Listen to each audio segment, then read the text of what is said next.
কাদা দিয়ে দ্রোণাচার্যের একটি মূর্তি তৈরি করল। সেই মূর্তিকে নিজের গুরু মেনে প্রতিদিন ভোরবেলা উঠে ধনুর্বিদ্যার অনুশীলন শুরু করে।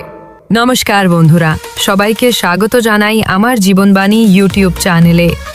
আজ আমরা মহাভারতের এক অনুপ্রেরণামূলক কাহিনী শুনব।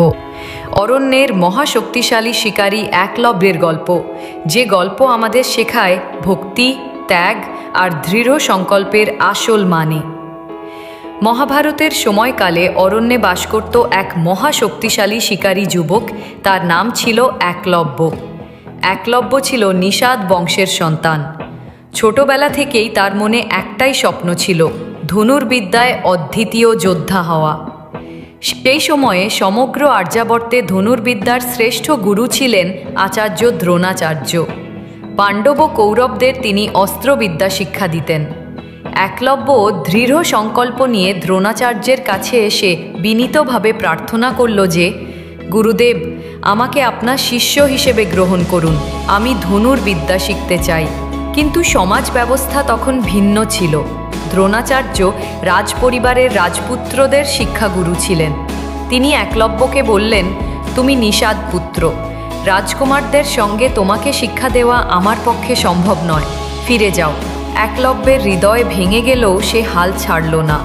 একলব্য মনে মনে প্রতিজ্ঞা করল, যদি গুরুদেব আমাকে প্রত্যাখ্যান করেন তবুও আমি তার কাছেই শিখব।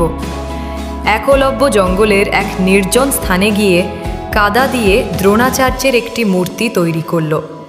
সেই মূর্তিকে নিজের গুরু মেনে প্রতিদিন ভোরবেলা উঠে ধনুর্বিদ্যার অনুশীলন শুরু করে। দিন যায়, মাস যায়, বছর ঘুরে যায়। একলব্যের লক্ষ্যভেদ ক্ষমতা এত নিখুঁত হয়ে উঠল যে বনজন্তুরাও তার হাত থেকে বাঁচতে পারত না। তার নাম ছড়িয়ে পড়তে লাগলো চারিদিকে। একদিন পাণ্ডবেরা শিকার করতে এসে দেখল তাদের কুকুর হঠাৎ করে চুপ হয়ে গেছে। কুকুরটির মুখ ভর্তি তীর, কিন্তু আশ্চর্যের বিষয়, একটিও তীর তাকে আঘাত করেনি, কেবল মুখ বন্ধ করে দিয়েছে। পাণ্ডবেরা বিস্মিত হয়ে প্রশ্ন করল, এমন নিখুঁত কাজ কে করেছে? সামনে এসে দাঁড়ালো একলব্য। পাণ্ডবেরা সব দেখে বিস্ময়ে হতবাক হয়ে যায় এবং সঙ্গে সঙ্গে দ্রোণাচার্যের কাছে খবর দেয়। খবর পাওয়া মাত্র দ্রোণাচার্য একলব্যকে জিজ্ঞেস করে, তুমি এত অসাধারণ বিদ্যা কোথায় শিখলে?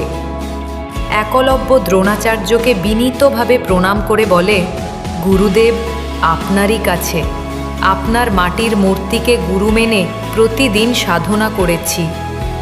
দ্রোণাচার্য বুঝলেন এই ছাত্র তার নিজের রাজকুমার শিষ্যদেরও ছাপিয়ে যাবে। দ্রোণাচার্য বললেন, যেহেতু তুমি আমাকে গুরু মানো, তবে আমাকে গুরু দক্ষিণা দিতে হবে। আমি চাই তুমি তোমার ডান হাতের আঙুল কেটে আমাকে গুরু দক্ষিণা দাও। মুহূর্তের জন্য চারপাশ নিস্তব্ধ হয়ে গেল, কিন্তু একলব্য বিন্দু মাত্র দ্বিধা করল না। হাসি মুখে নিজের আঙুল কেটে গুরুদেবের চরণে সমর্পণ করল। এই কাহিনী আমাদের শেখায়, ত্যাগ, ভক্তি আর শৃঙ্খলাই মানুষকে প্রকৃত অর্থে মহান করে তোলে।